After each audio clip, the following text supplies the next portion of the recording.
Je me tenais dans la cuisine de mon fils, fixant la poubelle où la recette de lasagne de ma grand-mère venait d'être jetée. Le plat en céramique, que j'avais passé 3 heures à préparer, fumait encore légèrement, posé au milieu du marc de café et des essuie-tout usagés. La voix de ma belle-fille, Charlotte, résonnait encore dans mes oreilles. Nous ne mangeons pas de nourriture de paysans ici, Hélène. J'ai commandé dans un vrai restaurant. Ces mots m'ont frappé plus fort qu'un coup physique. Pas à cause de leur cruauté, mais parce que ma petite fille de 6 ans, Léa, était juste là, regardant sa grand-mère se faire humilier dans ce qui ressemblait autrefois à une seconde maison. Mais je n'ai pas pleuré. Je n'ai pas crié. J'ai simplement plongé la main dans la poubelle, sorti le plat de ma grand-mère, je l'ai rincé dans l'évier et séché soigneusement avec un torchon. Puis j'ai regardé Charlotte, j'ai souri poliment et je suis sorti par la porte d'entrée. Ce qu'elle ne savait pas, c'est que j'avais déjà pris une décision qui allait tout changer. Laissez-moi revenir en arrière. 3 semaines plus tôt, j'avais reçu un appel de mon fils, Guillaume.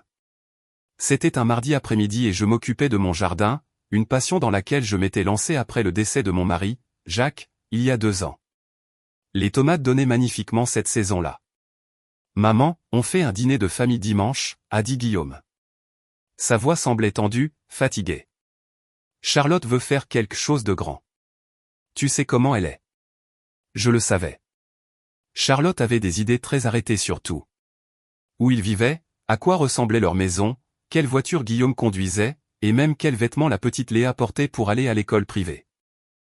Lorsque Guillaume l'a épousée il y a 8 ans, j'avais espéré qu'elle s'adoucirait avec le temps. Le mariage et la maternité changent les gens, pensais-je. J'avais tort. Qu'est-ce que je peux apporter, ai-je demandé en retirant mes gants de jardinage. Il y eut un silence. En fait, maman, Charlotte dit que tu n'as besoin de rien apporter. Elle a tout prévu. Cela aurait dû être mon premier signal d'alarme. Dans notre famille, tout le monde participait aux réunions. C'est ainsi que Jacques et moi avions élevé Guillaume, mais j'ai repoussé ce sentiment inconfortable en me disant que Charlotte voulait juste nous impressionner avec ses talents d'hôtesse. Bêtise, ai-je dit. J'apporte mes lasagnes. Léa les adore. Un autre silence.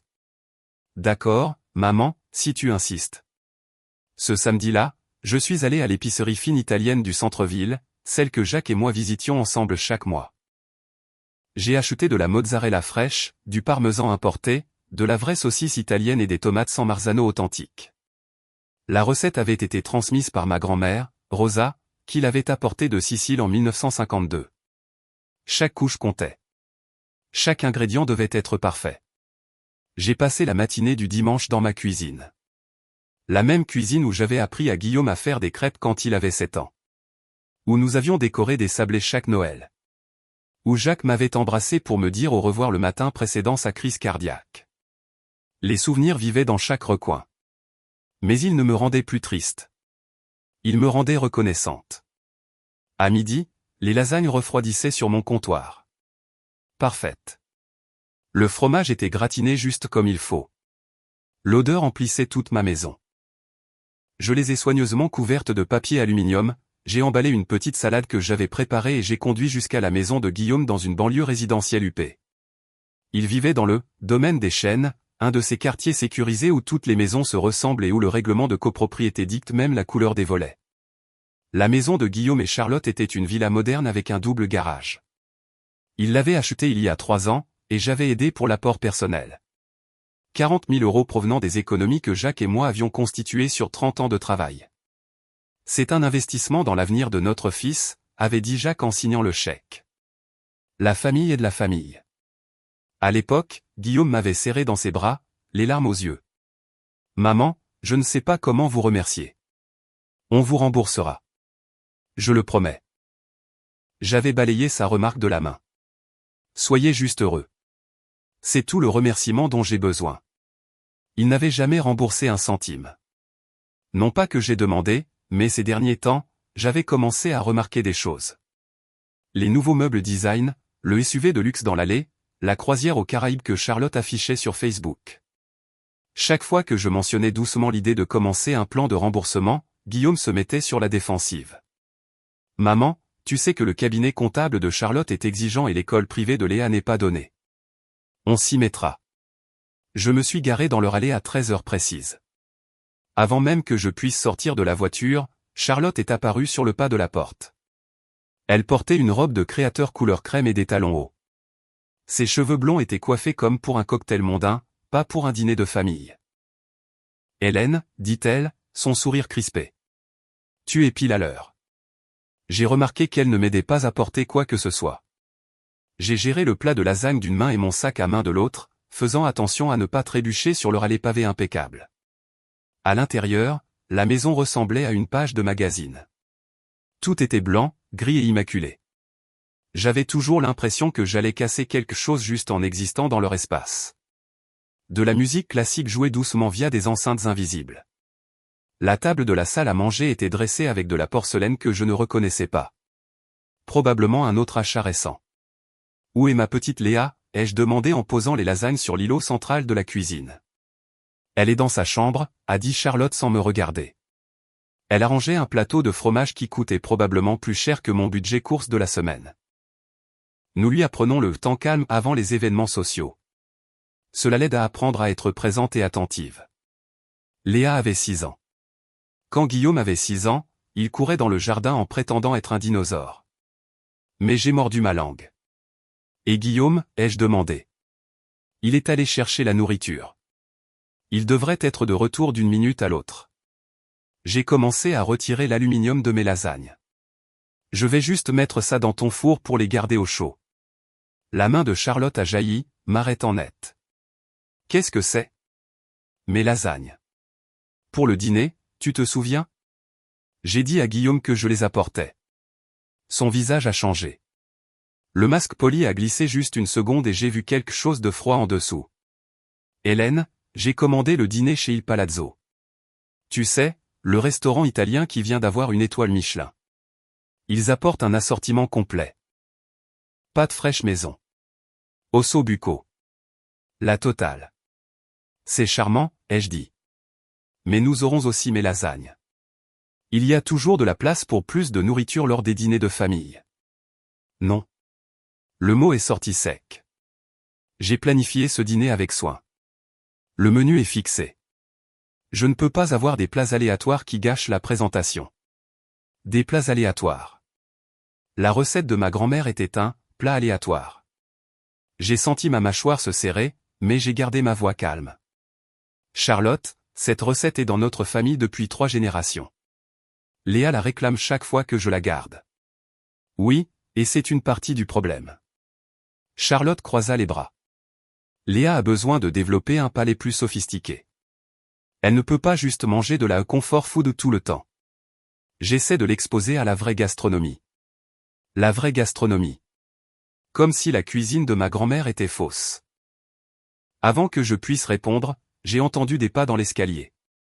Léa est apparue, portant une robe en velours qui avait l'air inconfortable. Ses boucles brunes étaient tirées en arrière si fermement que je me demandais si cela ne lui donnait pas mal à la tête. Mamie. Son visage s'illumina et elle commença à courir vers moi. On marche, Léa, dit Charlotte sèchement. Les jeunes filles ne courent pas dans la maison. Léa ralentit pour une marche rapide maladroite et serra ma taille. Tu as apporté tes lasagnes? Oui, ma chérie. Super. Maman a dit qu'on aurait de la nourriture chic, mais je lui ai dit que je voulais ta cuisine. L'expression de Charlotte s'assombrit. Léa, va te laver les mains. Le dîner sera bientôt prêt. Après le départ de Léa, Charlotte se tourna vers moi. Sa voix baissa d'un ton. C'est exactement de ça que je parle. Tu sapes mon autorité parentale chaque fois que tu es ici. J'essaie de lui enseigner des standards, et tu arrives avec ta cuisine grasse, t'es ma chérie l'été gâterie. Je suis sa grand-mère, dis-je doucement. Les grand-mères sont censées gâter un peu leurs petits-enfants. Tu fais plus que gâter. Tu lui fais penser que mes règles ne comptent pas, qu'elle n'a pas à m'écouter parce que mamie fait les choses différemment. La porte d'entrée s'ouvrit. Guillaume entra en portant des sacs du traiteur Il Palazzo, et la tension dans la pièce changea légèrement. Salut, maman. Il posa les sacs et me fit une brève accolade. Il avait l'air fatigué. Sa calvitie était plus prononcée que dans mes souvenirs. Content que tu sois là. Ta mère a apporté de la nourriture, annonça Charlotte. Après que je lui ai spécifiquement dit de ne pas le faire.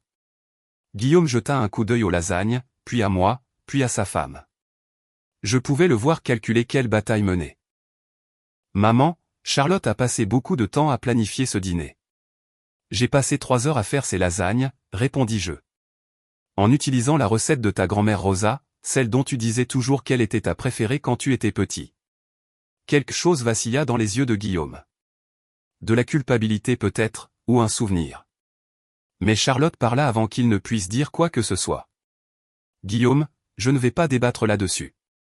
Dis à ta mère de remporter son plat chez elle. Nous avons assez de nourriture. J'ai regardé mon fils, attendant qu'il me défende. Qu'il dise quelque chose comme « Maman s'est donné tout ce mal » ou « On peut avoir les deux ». Mais il resta juste là, piégé entre la femme qu'il avait élevée et la femme qu'il avait épousée. Finalement, il soupira. « Maman, c'est peut-être plus simple si tu le ramènes.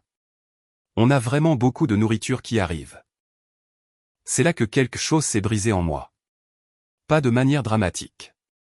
Pas avec des larmes ou des cris. C'était plus silencieux que ça. C'était le bruit du respect qui s'effondrait.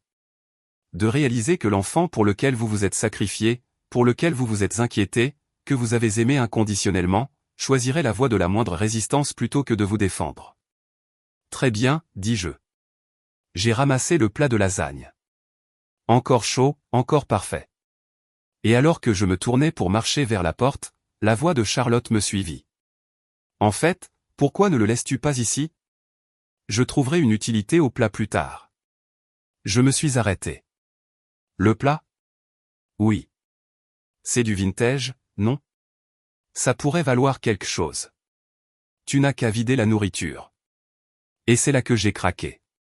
Pas dans la colère, mais dans la clarté.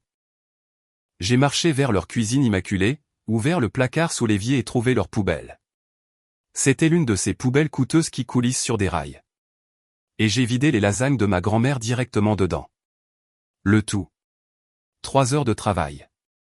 70 ans de tradition familiale à la poubelle. La pièce devint silencieuse, à l'exception de la musique classique jouant toujours via ses enceintes cachées. La bouche de Charlotte s'ouvrit sous le choc. Guillaume avait l'air horrifié, et j'ai simplement rincé le plat de ma grand-mère dans leur évier, je l'ai séché soigneusement avec leur torchon monogrammé, et je me suis tourné pour leur faire face à tous les deux. Vous savez ce qui est triste, dis-je calmement. Ce n'est pas que tu n'apprécies pas ma cuisine, Charlotte. C'est que tu ne respectes pas d'où je viens, d'où ton mari vient. Tu es tellement occupé à essayer d'être sophistiqué que tu as oublié ce qui compte vraiment. Maman. Commença Guillaume. Et toi, je me tournai vers mon fils. Tu es resté là et tu l'as laissé me parler comme ça, pour de la nourriture, pour une recette de famille que ta grand-mère Rosa a passé toute sa vie à perfectionner. La même grand-mère qui t'envoyait des cartes d'anniversaire avec 5 € dedans chaque année jusqu'à sa mort, même si elle avait à peine assez d'argent pour ses courses. Charlotte reprit son sang-froid. Hélène, tu es dramatique. Si tu ne peux pas gérer une simple discussion sur un menu de dîner sans faire une crise. Il ne s'agit pas du menu, l'interrompis-je. Il s'agit du fait que tu as passé 8 ans à essayer d'effacer les parties de cette famille que tu penses ne pas être assez bien pour toi. Eh bien, voici une nouvelle, tu ne décides pas de ce qui a de la valeur. Ces lasagnes contenaient plus d'amour que tout ce que tu n'as jamais commandé dans un restaurant. J'ai marché vers la porte, le plat propre de ma grand-mère sous le bras. Je pars maintenant. Je reviendrai quand ma petite fille sera prête à me voir. À mes conditions, pas aux vôtres. Bien, cria Charlotte derrière moi. C'est peut-être mieux si tu ne viens pas si souvent de toute façon. Léa a besoin de se concentrer sur son développement sans interruption constante. Je n'ai pas répondu. Je suis monté dans ma voiture et j'ai conduit jusqu'à chez moi, mes mains tremblant sur le volant. Au cours des 2 semaines suivantes, Guillaume a appelé 3 fois. Chaque conversation était la même. Il s'excusait vaguement, disait que Charlotte était stressée par le travail, suggérait que nous passions tous à autre chose, mais il ne reconnaissait jamais vraiment ce qui s'était passé. Il n'a jamais dit que sa femme avait tort. Il ne m'a jamais défendu.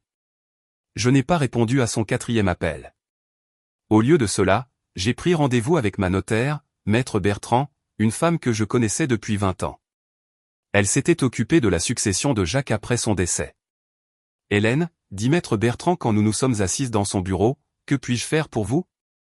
J'ai besoin de modifier mon testament et je dois formaliser quelque chose concernant ce prêt que j'ai fait à Guillaume. Maître Bertrand a haussé les sourcils. Les 40 000 pour la maison. Oui. Je veux par écrit que c'est un prêt, pas un don, avec des conditions de remboursement raisonnables. Et je veux changer la répartition de l'héritage. Expliquez-moi ce que vous envisagez. J'ai passé 1 heure à tout exposer. Le manque de respect. Les schémas que j'avais ignorés pendant des années. La façon dont Charlotte contrôlait l'accès à Léa.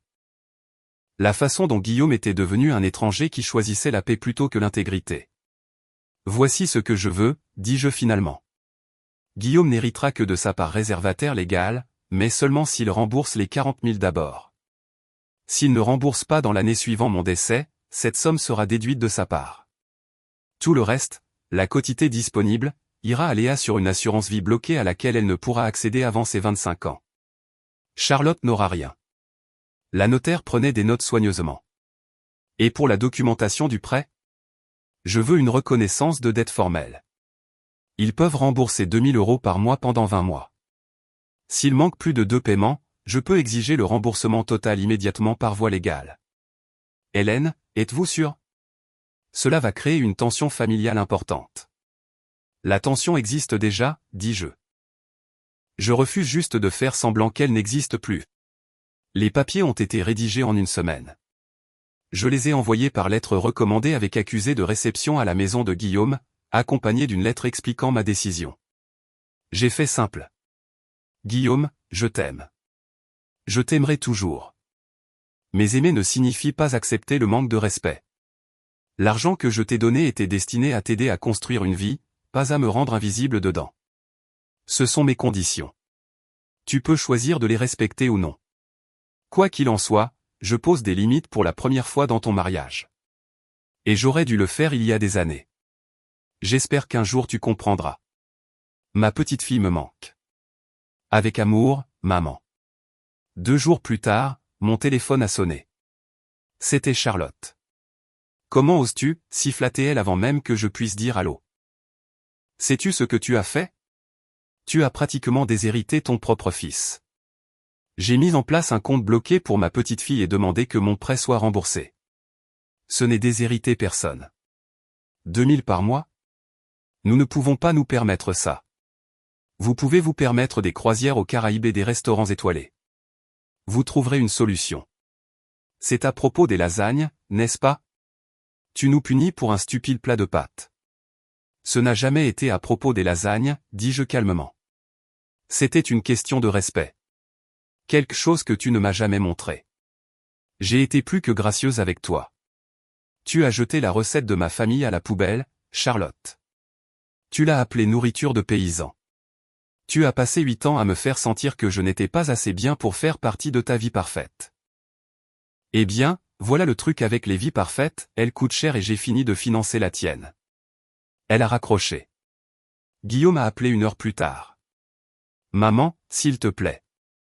On ne peut pas parler de ça? On peut parler de tout ce que tu veux, chérie.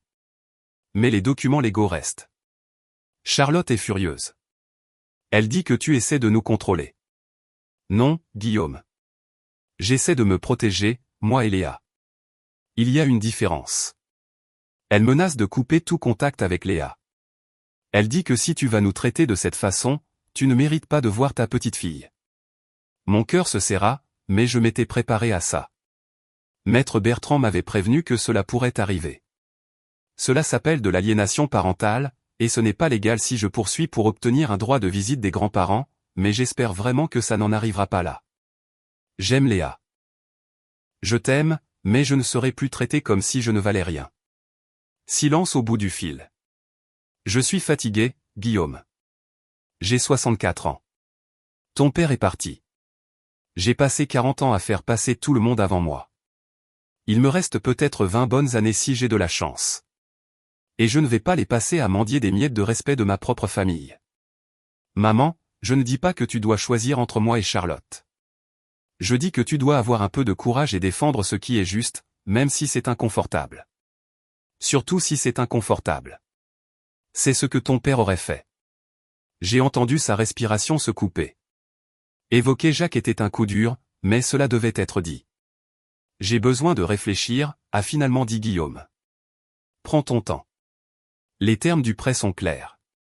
Tu as 1 an pour commencer les paiements avant que cela ne passe en défaut. Après qu'il a raccroché, je me suis assise dans ma cuisine et j'ai pleuré. Pas parce que je regrettais ma décision, mais parce que cela faisait mal de tracer ces lignes. Se défendre signifiait accepter que des relations puissent se briser, mais rester silencieux signifiait me perdre entièrement. 3 semaines passèrent. Je n'ai eu aucune nouvelle de Guillaume ou Charlotte. Mais un samedi après-midi, ma sonnette a retenti. Quand j'ai ouvert la porte, Léa se tenait là avec une petite valise couverte d'autocollants licorne. Mamie. Elle se jeta sur moi. Derrière elle, Guillaume se tenait sur mon porche, les mains dans les poches. Il avait l'air de ne pas avoir beaucoup dormi. On peut entrer ? Demanda-t-il. Je me suis écarté. Léa a couru immédiatement vers mon canapé où je gardais un panier de ses livres préférés.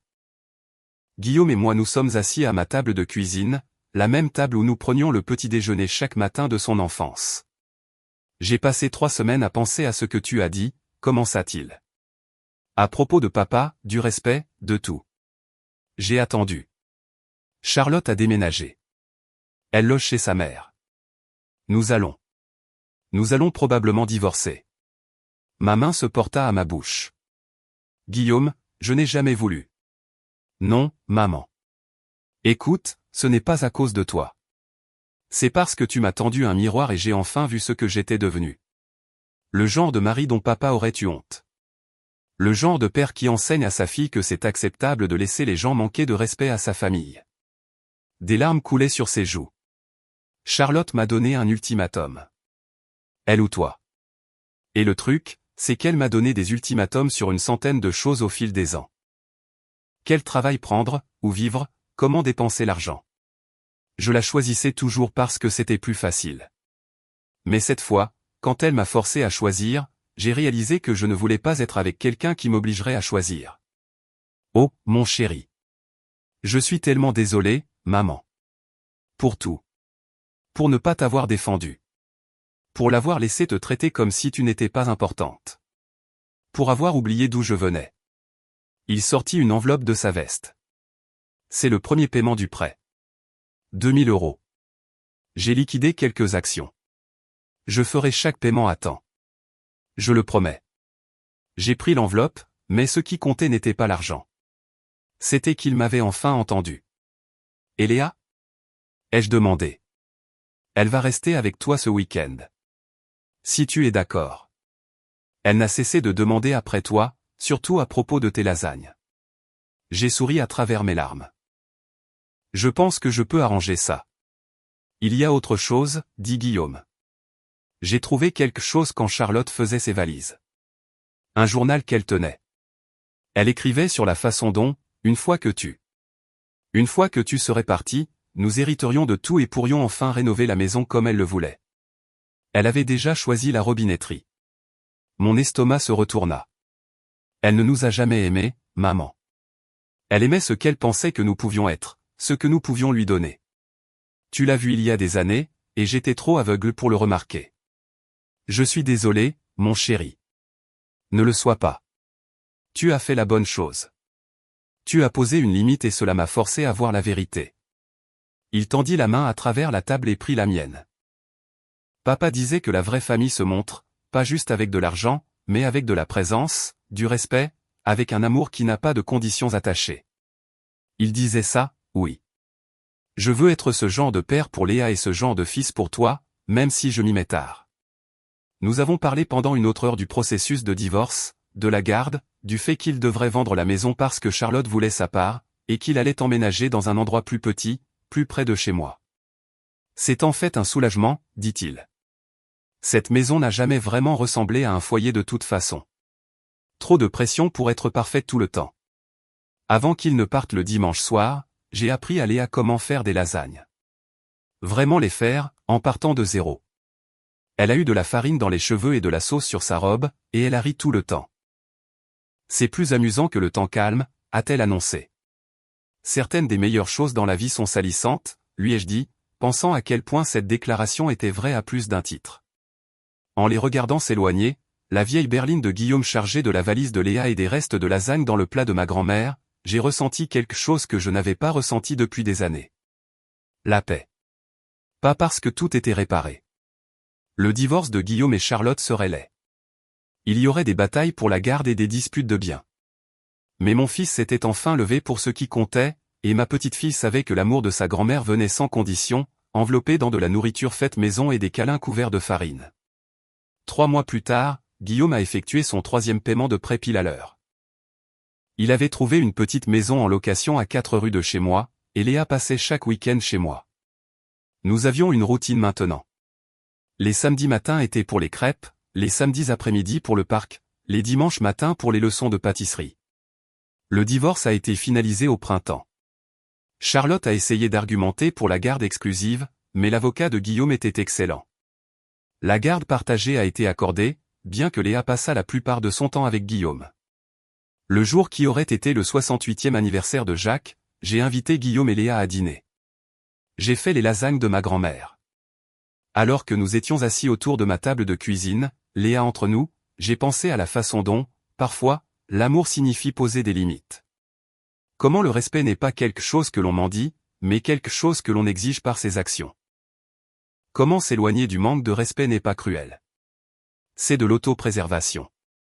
Tu sais quoi, maman, a dit Guillaume en m'aidant à débarrasser les plats plus tard. Ces lasagnes sont meilleures que n'importe quoi venant d'un restaurant étoilé. C'est parce qu'elles sont faites avec quelque chose que l'argent ne peut pas acheter. Qu'est-ce que c'est? La famille, dis-je simplement. La vraie famille. Pas celle que tu dois mériter en étant parfait. Celle qui se pointe couverte de farine et qui ne craint pas le désordre. Léa apparut alors, portant le plat de lasagne vide avec précaution. On peut refaire ça dimanche prochain, mamie? J'ai pris le plat de ses mains, le plat de ma grand-mère Rosa qui avait survécu à 70 ans et à un voyage dans la poubelle, et j'ai souri. On peut en faire tous les dimanches si tu veux, ma chérie.